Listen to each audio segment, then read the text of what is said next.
శశిముఖితో సింహమే జంట కడితే మనమేగా కుసుమముతో ఖడ్గమే ఆడగా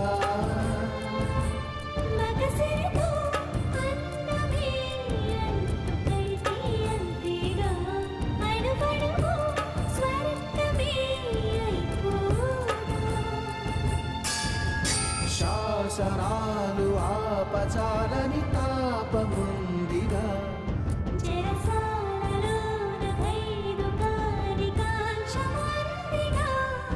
శత జన్మలై